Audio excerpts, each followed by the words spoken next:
I wouldn't have done this, but she did a remarkable job, and I'll catch my witness. I'm very proud of her. I'm glad you came, because I've been attending Christ Church for about 47, off and on for 47 years. And I come in and I look at these windows, and I have no idea who the people are that are represented, and I should have. And so this week I did a lot of research, and I don't know it all, but I know a lot more than it started. And I wouldn't have known that if you hadn't been here, so I thank you for coming. I'll start using the windows and help them with the story. This window is dedicated to the memory of Colonel Peregrine Fitzhugh and his wife, Elizabeth Chew Fitzhugh. I heard, of course, and as many of us have heard, of the role that he played being on Washington staff. I think one of his great accomplishments, he was a member of Washington staff. And I often wondered, how can you be on Washington staff in the 1770s or 1780s and also found this church in 1851? That's about 70 or 80 years. I'm thinking, how is that possible? Well, the way it's possible is that he did the first part. He was on Washington staff, and his wife and family did the second part, because she survived him by 44 years. And so she is the one that really was the impetus starting this church. Now, for Peregrine Fitzhugh, and I know I'm going to call him Peregrine Falcon, because I did that as I was looking through my mind. But Peregrine Fitzhugh, the year's 1778, and he's 19 years old. And his father was a very good friend of George Washington. And he wrote to George Washington and said, could you find an officer's position in the Continental Army for my son? And so George Washington, wanting to help his friend and his friend's son, wrote to one of his commanders, George Baylor, and said, I've got this young man that I'd like to get an officer's position for. Do you have a slot? And as it turned out, he did. And so Peregrine joined George Baylor's company of dragoons and was made a lieutenant. And they were on patrol in New Jersey, and there were about 120 of them in a group.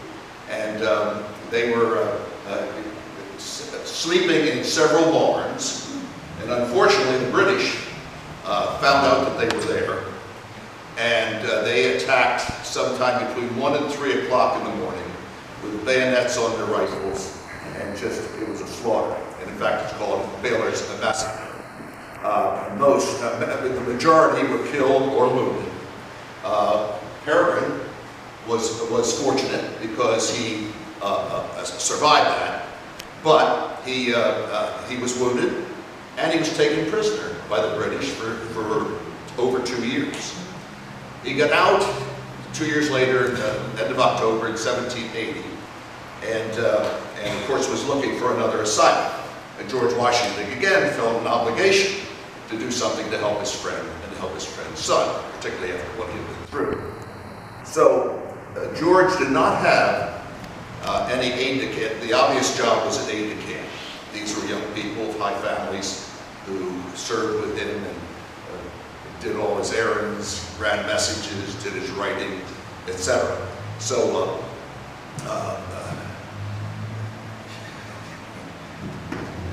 get your notes.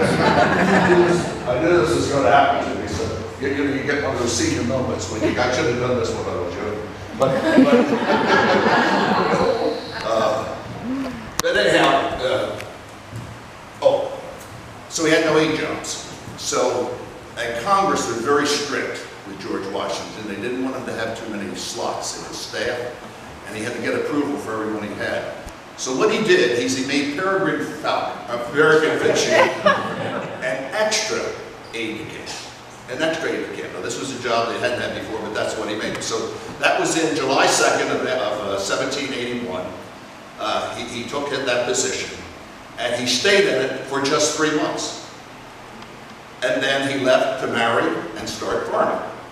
And he went off and he started farming in Kent Island, Maryland. And apparently it didn't go all that well, because in 1793, he was involved in a bankruptcy lottery. But I think the family had a lot of money, and so by 1799, he had regrouped, and that is when he moved his family to Geneva, New York, where he stayed for 4 years while they were building their home in Sodus Point, on property that they had bought.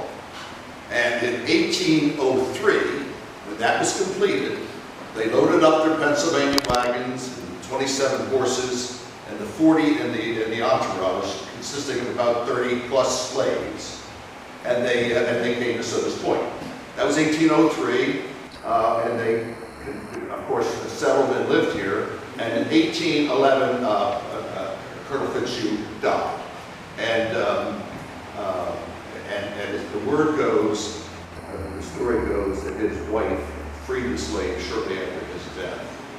And they were settled on pieces of property that they owned about a mile and a half west of Sodus Bend. Now, through the 1820s and 30s and 40s, the Episcopalians of Sodus Point met in homes and in the schoolhouse. And in 1851, Elizabeth Fitzhugh was about 85 years old, and she donated the lot for this church and gave an additional $100 to start up a congregation. And the organization meeting was May 3rd, 1851. And the first vestry was headed by her son, Bennett Chew Fitzhugh, who was 57 at the time. And we also know that Bennett Chew Fitzhugh, also known as B.C. Fitzhugh, was the second and fourth lighthouse keeper of the Sodus Point Lighthouse. Now, we've heard of other lighthouse keepers. Bennett Fitzhugh, son of these folks, was the first warden and moderator and head of the vestry. He was joined upon the vestry by his brother-in-law, which will take me to the other side of the church. So you can stretch to the left, which is, I had no idea who the Edwards were, but certainly Martha Chew Fitzhugh would give me a clue of who she was, and she was Bennett B.C. Fitzhugh's sister. So these were the children of Colonel and Mrs. Fitzhugh. And what we know about William Edwards, he was one of the vestrymen. We also know that in 1837, he got a 10-year lease to run a ferry where the Bay Bridge is now, down at the end of the bay, southeast end of the bay. So where that's a bridge, that was used to a ferry. So people would come and get on the ferry and they'd transport to the other side. So we know that. Now, one of their children was Charles G. Edwards. And I want to talk about him a bit because he is the one that gave the money for this window in honor of his parents and that window in honor of his grandparents. Charles G. Edwards went on, he was a hero of the Civil War, was highly decorated, attained the rank of lieutenant colonel, was mustered out as a major. In 1865 and 1870, he went to Minnesota, where he had a very successful political career. He served 4 terms in the state Senate in Minnesota. And in 1888, he went to the Republican National Committee, or a convention, which nominated Benjamin Harrison for the candidate for presidency, who beat Grover Cleveland that year. And then 4 years later, Grover Cleveland came back and took back the job from Benjamin Harrison. So he's the one that gave this window and that window. There's also a very tragic connection between he and the next window that I'm going to be speaking to, and I will tie that into you as I go over here. Now, this is my favorite window in the church. Hope and I sit exactly where she is each Sunday, and so that's a window that we focus on a lot. And of course, it is, Jesus as a shepherd, the sheep we saw in the Methodist Church, and we see that again here. Now, quite honestly, I did not know anything about William H. Meeker. And that one is dedicated to his remembrance, and Mary Crawford Meeker, his mother. So I Googled, which is phenomenal. It's amazing what you can find. And so I found a William H. Meeker, and I got 2 hits. The first hit was a list that Esther Byes has in her possession of an interview done with a Captain Cook, who listed all of the men and boys he knew from Sodus Point who had gone to sea at one time in their life. And William Meeker was one on that list. The other thing that I found, which is the tragic part of it, is that William Meeker was also worked for the railroad. He was an engineer on the railroad. And in the fall of 1901, there was a train that loaded here in Sodus Point with 150 passengers on the run that goes from here to Newark. And just short of Fairville, there's a gravel pit. The train was going perhaps a little fast. In fact, William Meeker was a throttle man on that train. Went off the tracks into the pit. The steam lines broke. All the cars were off the track.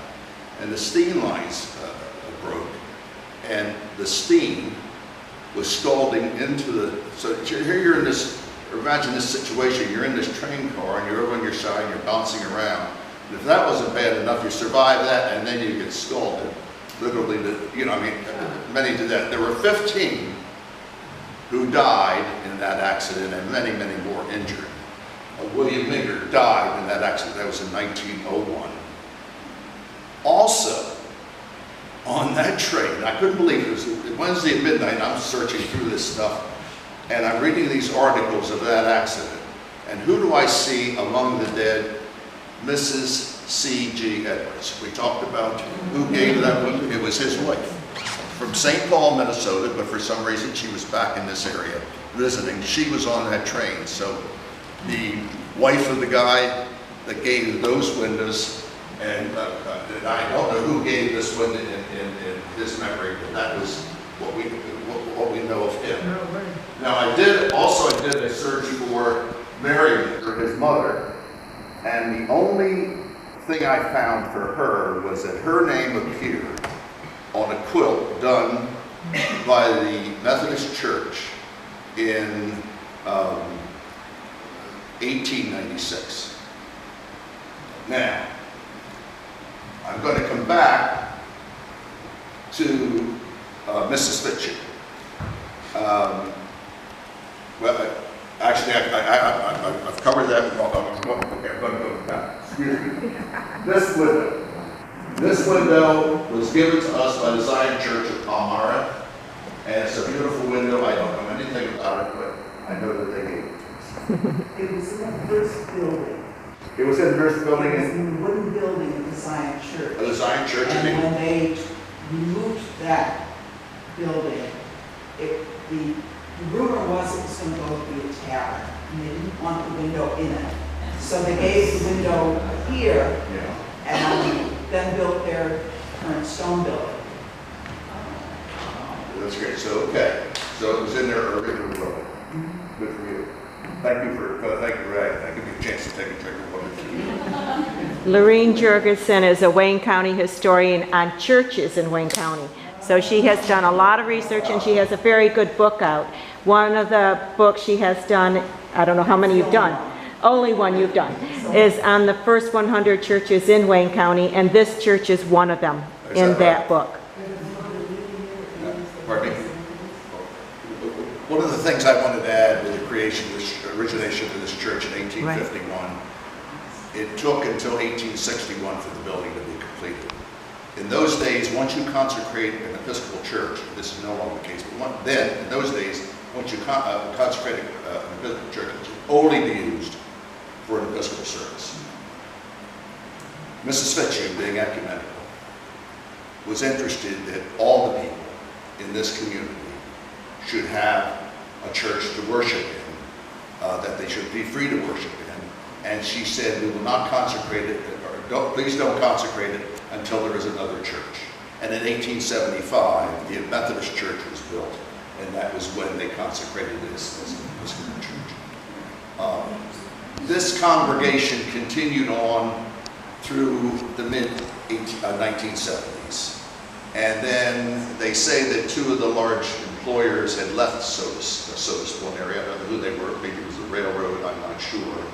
And so they converted from a regular parish to just a summer chapel, which is what we are today. They continue that tradition. We're open from Memorial Day to Labor Day every Sunday. That's how we operate. We have various priests that will serve us. Mary Fisher, who is with us today's father, preached here many Sundays. Her nephew liked to help him on the altar. That inspired him to go into the priesthood, where he had a parish in Geneseo, New York, and he's now the bishop, Episcopal bishop of the Episcopal Diocese of Alaska.